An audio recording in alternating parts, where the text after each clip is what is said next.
be the same. Yeah.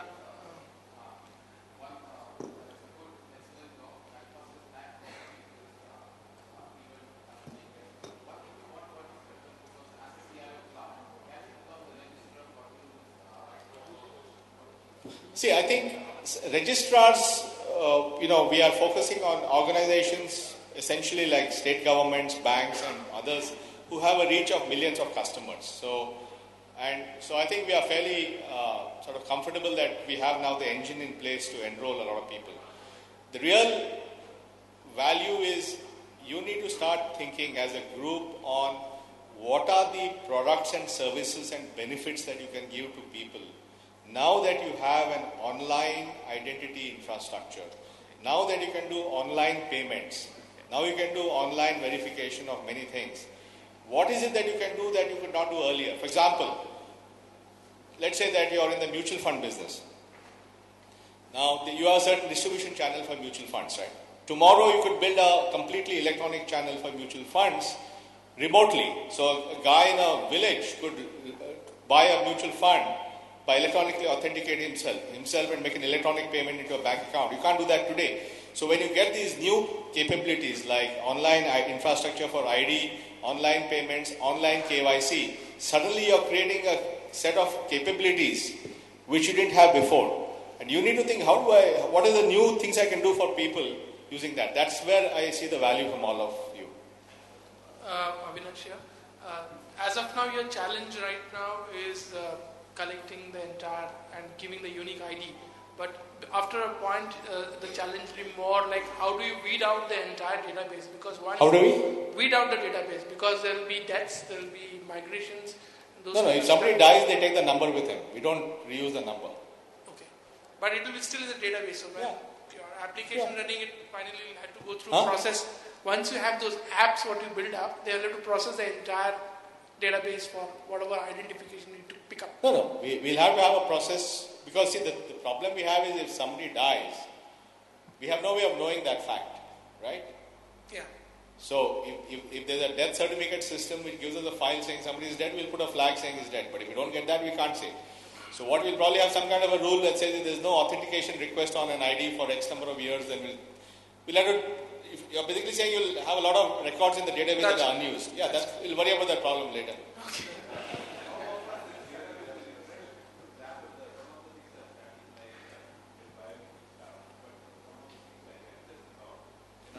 No, we'll have a whole update network. So you'll have update points like post offices and bank locations. So whenever you have an address change, you can go there. The main thing is going to be address change because name won't change so often, sex won't change hopefully so often. Date of birth should not change unless you are some general or something. So basically, the only field which is going to change often is the address. So for example, you move from Bombay to Delhi, you can go to a post office in Delhi, give the paperwork and it will do an online change in our database. The two other fields which will change often will be email ID and mobile number, which is optional we have. That every time, for example, you change a mobile number, you can either go to a location or do it self-service on the mobile. So we'll have hopefully a very convenient update process to keep your record up to date. There's not much we have now. No. From the Aadhaar perspective, it's an optional number. But a registrar of ours who's using it for a particular purpose can make it mandatory.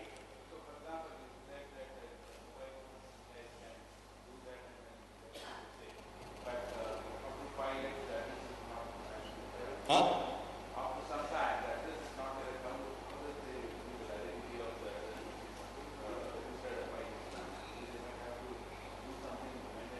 No. The individual who updates our database has to inform his various service providers of an address change. So they can do that and then they can do a verification against our database.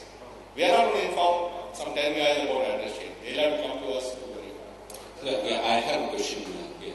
So, excuse me, can I request in the interest of time? I know this is a very exciting topic and Lankari can go on and on. So we can make possibly last two questions. Okay, so can I? Yeah.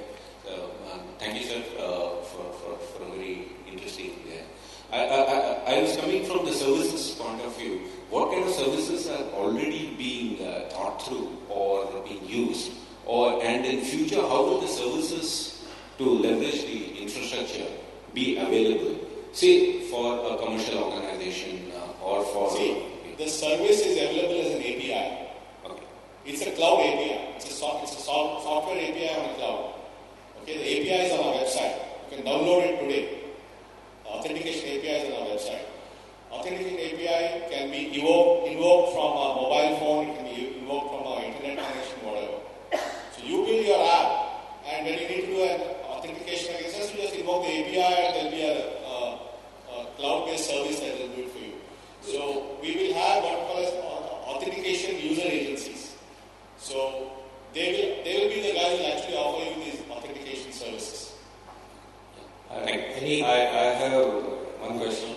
One is when you have 1.2 billion identities, you will have effectively 12 billion fingerprints and effective iris. Now, any given time, one needs to check whether this is duplicated. I feel that as some challenge. And the second question I have is, do you foresee this replacing and becoming a virtual currency in 10 or 15 years? Virtual currency. Because you can have logical bank account or, instead of using physical currency, which is again 5% is the cost of operating a physical currency. And then there are tax evasion issues and things like that. See, the database will be massive. Obviously, in the 1.2 billion records will be 24 billion, 12 billion fingerprints and 2.4 billion iris scan all that. So it's going to be a large database. That's true. And nobody's done it before, so we'll see how it goes. So see, what is the response? There are basically two transactions we do here. We do deduplication. Deduplication is a batch transaction. I agree with you that as the database grows larger, the search will take longer. But that we think will allow, we can do that by just having more computing power. And we've done the analysis, we think we require a large number of servers, but it can be done. We have architectures like that in the internet world anyway. The other is authentication. Authentication is a 1:1 request. So you know the database is 1.2 billion. Basically, some guy X will come and say, I'm X. So I only have to compare against X. I don't do a search online. So it's not such, that's the architecture. The other part is that you can have a mobile, or you can have an Aadhaar number and a bank account attached to that.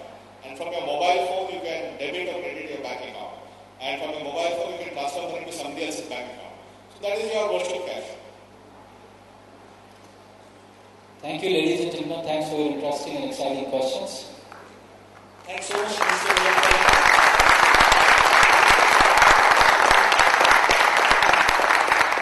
Sharing your views with us. Ladies and gentlemen, indeed a very great insight for UID and as users by various integration of applications. And I'm sure it's going to go a long way for India Vision. We now request Mr. Nilingani, Mr. Pinaki Ranjan Mishra, Mr. Ashish Chavan, Mr. Radhakrishna Pillai to unveil the third Enterprise IT Investment Survey Report 2011.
We have 5 chapters with over 700 strong CIO members across India.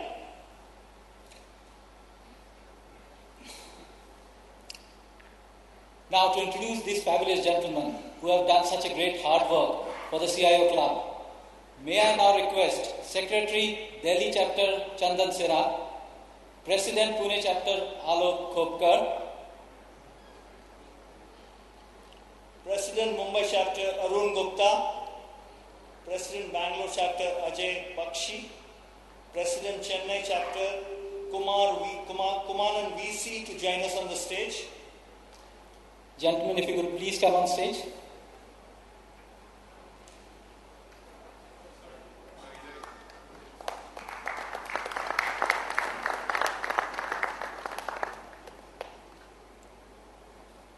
Friends, these gentlemen, along with their managing committees, have put in a lot of effort to start and run their respective chapters successfully over the last 12 to 24 months.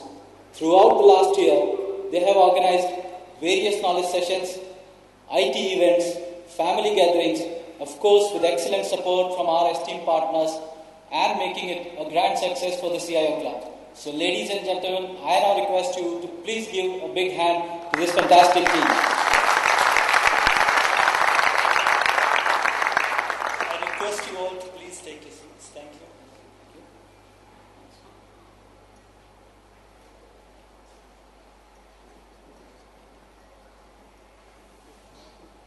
So I'm sure so far the session has been very enlightening and exciting and also insightful, especially for the CIO communities. Now, we would like to enlighten you with the third Enterprise IT Investment Survey Report for 2011. Friends, our next speaker is a partner in the advisory services practice at Ernst & Young India. He has more than 15 years of experience. Over the years, he has worked with top management of various companies and assisted them in preparing an IT roadmap, supply chain strategies, assessing their current IT capabilities, and recommending improvements, cost management, performance process review, SOP preparations, IT application implementation, program management for SAP implementation, and post-implementation review of enterprise applications. And ladies and gentlemen, may I now request Mr. Pinaki Ranjan Mishra to present the outcome to our CIO fraternity and IT partners.